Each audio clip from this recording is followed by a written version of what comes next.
in '66, my last year in Germany. Many people were getting orders to leave Germany early to come back. They were forming units up at Fort Benning, Fort Riley, other places. So I could see the impact on the Army, and of course the war was becoming a lot more publicized. Casualties started to really increase in the 1966. I was there when the troop strength reached its peak in was it 68, I think, 550,000. I went to Vietnam on New Year's Day, 1968. I got to the first Cavalry Division. The division headquarters was in 2 Corps in An Khê, and got oriented with that area that we provided medical evacuation support for just a couple weeks. Then around January 20th, I went with the advance party. We got notified that the division would be moving to I Corps. So I went with the advance party, flew up to Phu Bai. It's quite a long flight, refueled in Da Nang. Moving a division is a monumental logistical feat. So a lot of activity around Phu Bai, as you can imagine. And the first place that we lived was about 9 kilometers east of Phu Bai, an area that had been a Vietnamese graveyard. And initially they called it LZ, a landing zone tombstone. See, there was nothing there when we set up. We had tents. We filled sandbags for protection of our tents and our revetments for our helicopters. We started, I think, around the 20th. And for the first week, a little over probably 2 weeks, I spent there at LZ Tombstone. And I said that we flew around the area to get familiar with it. I took some photos of the city of Hue. Very peaceful while we were flying around. Now, this was just a few days. Those were taken very late in January, just a few days before Tet broke out. And it's interesting, even though it appeared to be a very peaceful city, we were totally unaware that North Vietnamese and Viet Cong had infiltrated the city already. There were a lot of weapons there that could have shot us down easily, and they had elected to do so. But what a change in just a few days. Our intelligence obviously miscalculated badly the threat.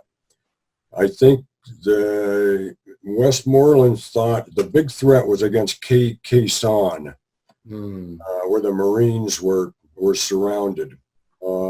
The whole time we were at Phu Bai, a lot of Marine helicopters were flying injured, wounded Marines down from Khe Sanh because they were taking artillery fire every day. And I think that was the main reason that Westmoreland moved the 1st Cav Division where they did, to avoid another Dien Bien Phu at Khe Sanh. But they certainly overlooked the threat toward Hue. That was a very unpleasant surprise to everyone.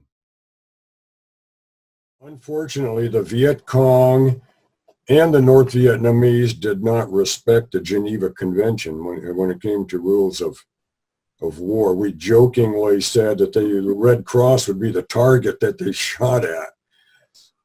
We knew that the Red Cross was not going to protect us. They knew if they could shoot a medic, that it was going to do a lot of damage to the infantry unit. If the medic was not able to treat their wounded.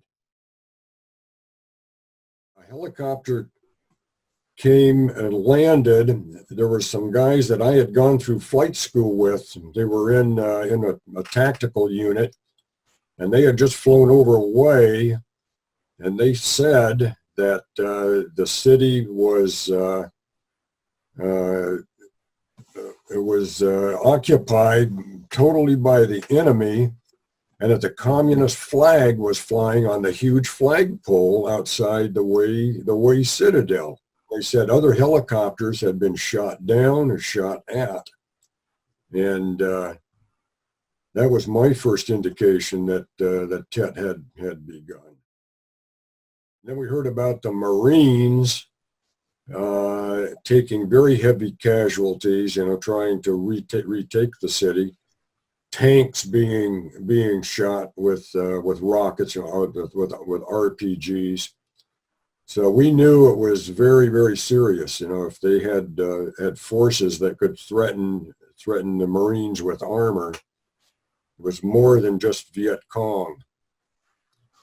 Units of the 1st Cav that were in the air, weren't in the Citadel, but they were in the vicinity to the west and the southwest of taking heavy casualties. And then another big problem is that about the 2nd or 3rd day, the weather turned very bad. Low visibility made it very difficult to get air support or helicopter gunships in there. And something I remember distinctly is that it turned cold. Most of our time in Vietnam, we were very hot. But the month of February, temperatures dropped a lot. We had no heaters in our tent. Guys were trying to improvise heaters, and unusually cold. But what was so frustrating is not being able to get tactical air support in the very bad weather that we had. Now we still flew. We stayed under the weather. It made it more difficult to navigate, and also we left LZ Tombstone probably around February the 3rd or 4th, and moved to Camp Evans, about halfway between Way and Quang Tri. This is where the division headquarters was, a very large outpost. Had been occupied by Marines, and they moved the Marines out of there, and 1st Cav took over Camp Evans. During Tet, almost entirely in support of Way, the battle around Way. Not into the Citadel itself, but the 1st Cav was the NVA were dug in some very large areas around to the west of the west, northwest, and southwest. Very, very, very heavy casualties in those areas.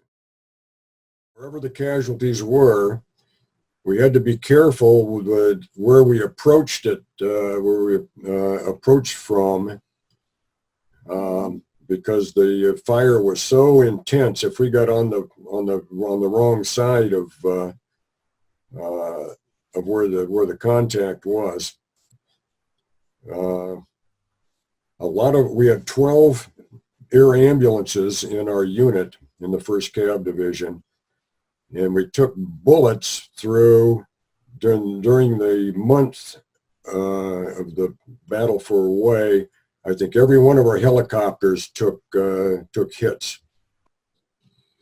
They were all able to fly back to Way. Of course, our mechanics were awfully busy repairing the damage. Yeah. And unbelievably, we did not lose a single crew during the whole Tet offensive. So many hits through the helicopters. We had people injured, but not a single member of our unit was killed.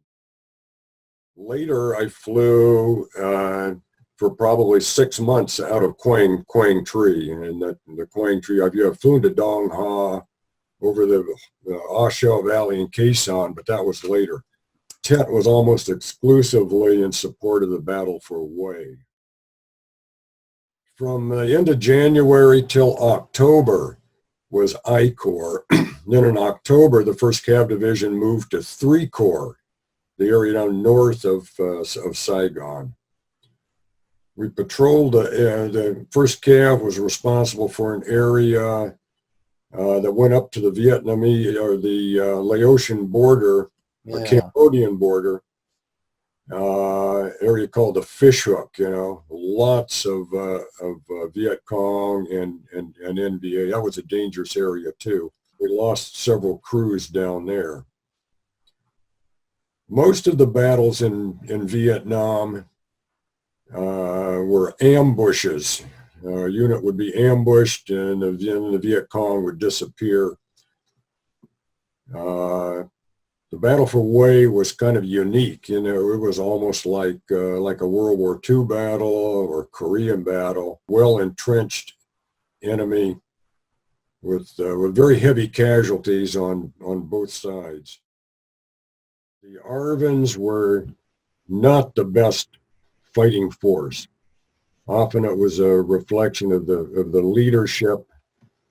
I think many of their officers were promoted because of political connections.